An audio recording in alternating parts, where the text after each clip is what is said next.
हाय students, या लेक्चरमध्ये आपण फ्रॅक्शन्स या चॅप्टरमधला एक महत्त्वाचा पार्ट बघणार आहोत. त्यातही अगदी टिपिकल सांगायचं म्हणजे conversion of fraction into mix fraction हा पार्ट इथं आपण बघणार आहे. Conversion of fraction into mix fraction. आता ॲक्च्युली याच्यामध्ये पहिल्यांदा हे समजून घेणं महत्त्वाचं आहे. What do you mean by mix fraction? Mix fraction म्हणजे काय असतो ते समजून घेऊया. So mix fraction is written in this form, that is a b by c. अशा पद्धतीने जो फ्रॅक्शन दिला जातो त्याला मिक्स फ्रॅक्शन म्हटलं जातं. Where a is known as integral part, हे as it is न्यूमरेटर, हे आहे डिनॉमिनेटर. हा वरचा न्यूमरेटर आणि हा डिनॉमिनेटर, म्हणजे हा b/c हा जो पार्ट असतो हा झाला फ्रॅक्शनल पार्ट. याला म्हणू शकतो आपण fractional part. So this is integral part, this is fractional part. Integral part मध्ये फक्त याला घ्यायचं आणि b/c याला फ्रॅक्शनल पार्ट असं म्हणायचं. क्लिअर? आता याच्यामध्ये हे कन्व्हर्जन कसं करायचं याचं एक एक्झाम्पल आपण बघूया, म्हणजे लगेच तुमच्या लक्षात येईल. क्वेश्चन बघा, असा क्वेश्चन असतो. Question, convert 14/5 into mix fraction. आता कधी कधी असं दिलेलं असतं किंवा डायरेक्टली असं पण येतं, और कधी कधी क्वेश्चन असा येतो 14/5 is equals to how much हे अशा पद्धतीने दिलेलं असतं. अशा पद्धतीचा क्वेश्चन पडू शकतो. 14/5 ला हे असं इंटिग्रल पार्ट आणि फ्रॅक्शनल पार्ट या दोघांच्या कॉम्बिनेशनमध्ये कसं प्रूव्ह करायचं किंवा कसं त्याचा आन्सर काढायचा हे आपण आता या लेक्चरमध्ये बघूया. बघा, 14/5 हा क्वेश्चन लिहिला असेल सगळ्यांनी. ना 14/5 is to be converted into mix fraction.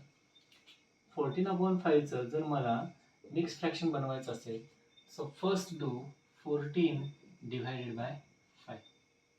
So 5 2s are 10. 14 minus 10 is 4.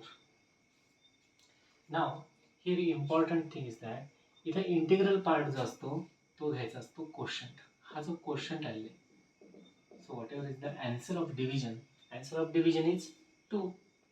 मग ह्या कोशंटला आपण इथे घेतलं ॲज अ इंटिग्रल पार्ट. जो कुठला कोशंट येतो त्याला इंटिग्रल पार्ट म्हणून घ्यायचा. या नंबरच्या बरोबर सेंटरला इथं अशी एक लाईन टाकायची. जो रिमाइंडर येतो हा असतो रिमाइंडर. 4 झाले तर रिमाइंडर आले, हा रिमाइंडर घ्यायचा न्यूमरेटरला. आणि हा जो डिव्हायझर आहे, ज्याने आपण डिव्हिजन केली तो नंबर घ्यायचा खाली. अशा पद्धतीनं 2 will be the integral part and 4/5 is a fractional part. म्हणजेच 14/5 this can be written as mix fraction 2/4/5. अशा पद्धतीने आपण हा फ्रॅक्शन मिक्स फ्रॅक्शनमध्ये कन्व्हर्ट करू शकतो. Let's see one more example. अजून एक वेगळं एक्झाम्पल आपण इथे घेऊन बघूया. आता एक पुढचं एक्झाम्पल बघा, असं येतो 23/6. आता याला मिक्स फ्रॅक्शनमध्ये कन्वर्ट करायचं आहे. We have to convert 23/6 into mixed fraction. So how to do? First step, 23/6. 6 4s are 24. But ते आपण इथे घेऊ शकत नाही because 24 is a greater number than 23. So 6 3s are 18. Remainder is 5. मगाशी सांगितलं तसं 23/6 is equals to, हा आहे quotient. This is known as quotient. This is known as remainder. This is divisor. याला कॅपिटल D. मग आपण इथं कसं लिहिणार आहे, कोशंट पहिल्यांदा लिहिणार, इथं कोशंट लिहिणार डिवायडेड 1, इथं फ्रॅक्शनलची लाईन टाकतो आपण बेसलाईन, त्याच्यानंतर इथं वरती लिहितो आपण रिमाइंडर न्युमरेटरच्या जागी आणि खाली लिहितो डिव्हायझर. अशा पद्धतीनं याचा आन्सर तयार करायचा. हे लक्षात ठेवा, क्यू हा इंटिग्रल पार्ट, म्हणजे वरचा जो क्वेश्चन असतो तो इंटिग्रल पार्ट घ्यायचा, रिमाइंडर जो शेवटी येतो तो न्युमरेटरला घ्यायचा, जो डिव्हायझर असतो तो खाली घ्यायचा.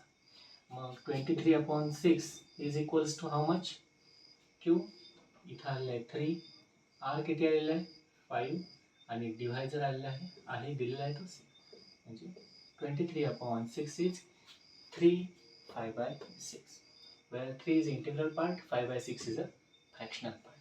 अशा पद्धतीनं काही क्वेश्चन्स आपण सोडून बघू शकतो. आता याच्यामध्ये व्हॅरिएशन करतील तर ते कशाचं व्हॅरिएशन करतील, काही म्हणजे एक्झाम्पल सांगतात तुम्हाला एक दुसरं, ज्याच्यामध्ये ऑपरेशन्स देतील. फॉर एक्झाम्पल सम देतील, ॲडिशन देतील, सबट्रॅक्शन देतील. एक लगेच आपण सोडून बघूया, सिम्पल आहे. बघा, समजा जर असं दिलेलं आहे,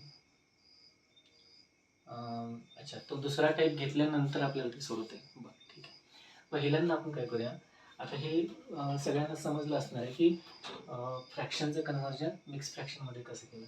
आता काय करायचं आहे, मिक्स फ्रॅक्शनचं कन्व्हर्जन फ्रॅक्शनमध्ये कसं करायचं, conversion of mixed fraction into fraction. याच्यानंतर आपण थोडेसे ते सम आणि ॲडिशनचे प्रॉब्लेम सोडूया. आता समजा तुम्हाला देताना जर मिक्स फ्रॅक्शन दिला आहे तर त्या मिक्स फ्रॅक्शनचं कन्व्हर्जन कसं करायचं, फ्रॅक्शनमध्ये करायचं. म्हणजे अशा पद्धतीच्या नंबरचं कन्व्हर्जन इथं हे फ्रॅक्शनमध्ये करायचं आहे. तर हे उलट, म्हणजे आधी जो आपण टाईप शिकलो त्याच्यापेक्षा उलट हे करायचं. तर हे कसं केलं हे आपण इथं बघायचं आहे. ठीक आहे. नाउ लेट्स बघा, क्वेश्चन कसं असतो, क्वेश्चन कन्व्हर्ट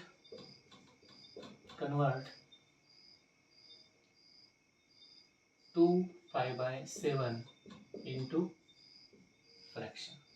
एवढंच नाही, आता फ्रॅक्शनमध्ये फक्त कन्वर्ट करायचं आहे. तर यासाठीच्या पद्धती, यासाठीच्या स्टेप्स काय, व्यवस्थित लक्ष द्या. Now we are given with a mix fraction that is 2/5/7 that is equals to, किती सोपं आहे बघा. हा इंटिग्रल पार्ट आणि हा डिनॉमिनेटरचा पार्ट यांचं करायचं multiplication. What to do, integral part and denominator they have to take multiplication. पहिले एक काम करायचं याच्याही अगोदर, इथं डिव्हायझर कोण आहे 7, तो ॲज इट इज लिहायचा आहे 7 आणि एक मोठी लाईन अशी आखून घ्यायची. नंतर 2 × 7, 2 × 7 इथं घेऊन घ्यायचं, 2 × 7 इथं लिहायचं. आणि जो न्युमरेटरला असतो हा 5, हा न्युमरेटरचा नंबर प्लस करायचा. कसं प्लस करणार, याच्या पुढे प्लस आहे 5, म्हणजे या दोन नंबर्सचं मल्टिप्लिकेशन आणि त्याच्यामध्ये +5 आणि डिनॉमिनेटर ॲज इट इज लिहायचं. इथं 7 आहे, इथं 7 आहे तसं लिहायचं. न्युमरेटरमध्ये काय करायचं, 2 × 7 इथं 2 × 7 आणि प्लस हा जो नंबर असतो तो प्लसमध्ये लिहायचा. ही पहिली स्टेप सगळ्यांच्या व्यवस्थित लक्षात आली. नाव डू द कॅल्क्युलेशन. 2 × 7 इज 14. हे +5 आहे ते ॲज इट इज लिहिले +5 आणि divided by 7 as it is. 14 + 5 it is 19/7.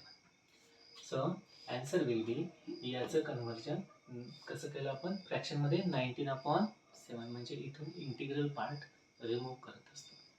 So when we are going to convert mix fraction into fraction, the integral part is removed. Integral पार्टला काढून टाकणं म्हणजेच अशा पद्धतीचा प्रॉब्लेम सोडवणं. तर ह्याचं उत्तर काय येणार आहे 19/7. एकदम सोपी पद्धत आहे. अजून एक प्रॉब्लेम सोडला की तुम्हाला क्लिअर लक्षात येईल. 19/7 हे याचं उत्तर आलेलं आहे. नेक्स्ट बघा, एक अजून एक प्रॉब्लेम बघायचा. त्याचा प्रॉब्लेम